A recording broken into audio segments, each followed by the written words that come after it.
Welcome back. Congress appears headed toward a partial government shutdown at the end of this week, with Senate Democrats united in their opposition to a Homeland Security funding bill they say does not do enough to rein in ICE.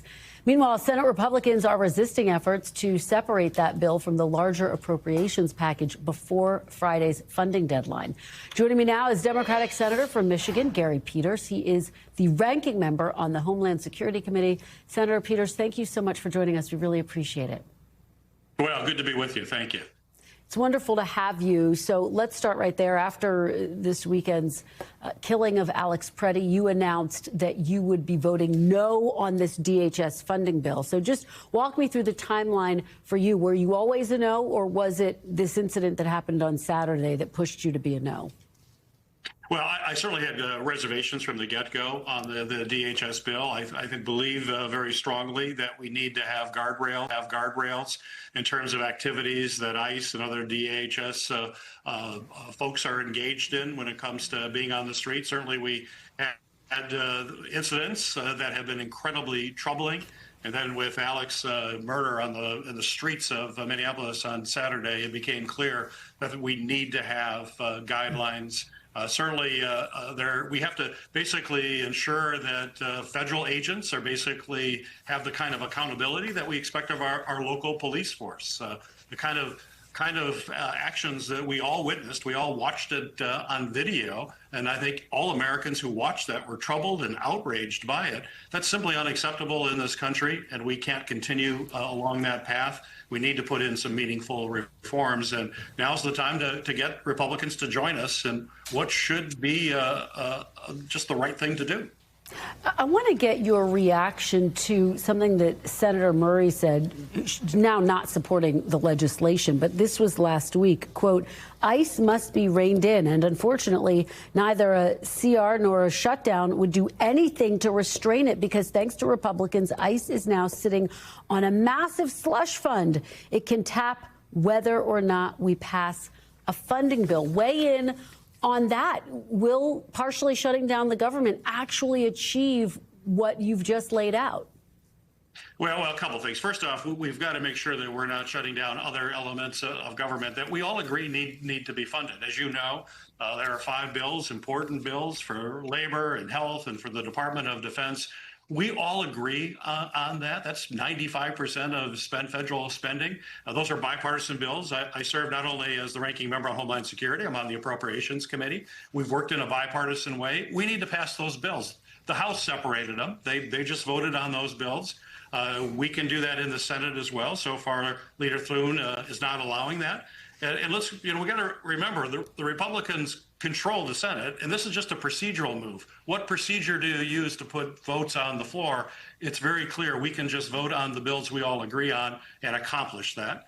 And then I'm going to appeal to my Republican colleagues is that let's work on these reforms. I would hope, and I know I've heard from several of them, some of them have gone public, that they too were outraged by what they saw and were incredibly troubled by what they saw on the streets of Minneapolis. So we have to appeal to that.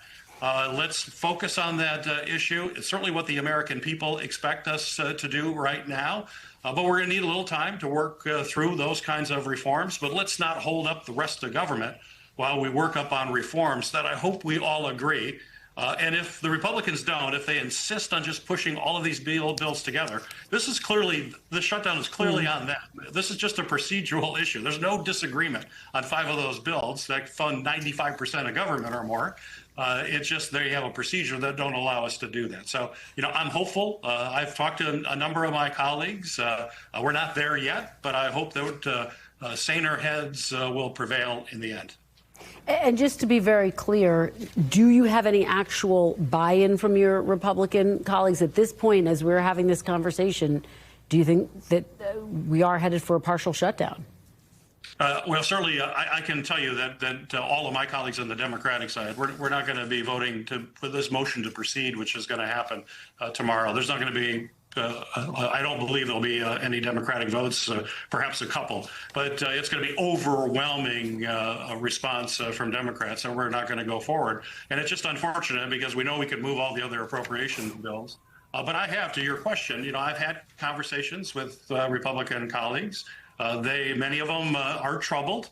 It takes time, I think, to work through this. And the kinds of reforms that I'm looking at and my colleagues are looking at are basically just common sense reforms. And if I could encapsulate it, it basically says when ICE and other federal agents are engaged in these activities in our communities, they should abide by the same rules that our local law enforcement abide by. When it comes to body cameras and to make sure they get a judicial warrant before they pound down doors of people and invade their personal space, you need to have a warrant for that. And to make sure you have proper training. And if an officer does something that goes horribly wrong, there needs to be an independent investigation of that. It can't be within that particular department. States have that. In my home state of Michigan, for example, the policy is if there's a shooting, that is investigated. And it's not the local department that investigates it. It's the Michigan State Police. We need to have that kind of independence when it comes to the federal government.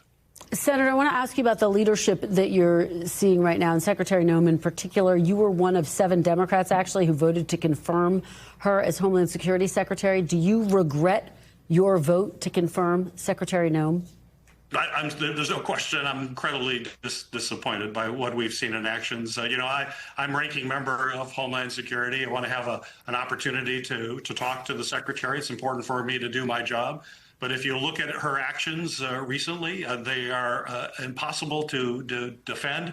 I think she has done a very bad job. But I don't want to focus just on that, because I think if she gets replaced by somebody else, they're also going to do a bad job, especially when you got folks like Stephen Miller and others basically calling the shots.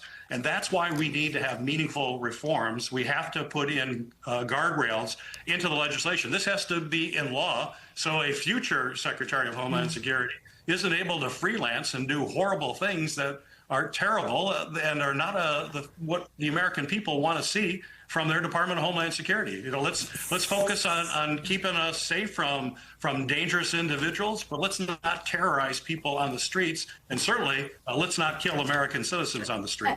And Senator, I understand it's a bigger picture, but just staying on this question of Secretary Noem, as you know, a number of your colleagues are calling for her to resign. There are lawmakers in the House who are saying they want to impeach. Do you think she should step down? Well, I think she should ask, as far as resigning, she has to ask the question, can she effectively lead this agency? And based on her performance as of late, I think she should come to the conclusion that she can't. She should move on. But again, let's focus on what we really need to do. I don't know who's going to replace her, but that person will also likely be very bad. And that's why we need to make sure we're changing the rules, the procedures, and the law so that we can have proper guardrails for the Department of Homeland Security, whoever takes that position in the future. All right. Senator Peters, thank you so much for your time and perspective today. We really appreciate it. Thank you. We thank you for watching. And remember, stay updated on breaking news and top stories on the NBC News app or watch live on our YouTube channel.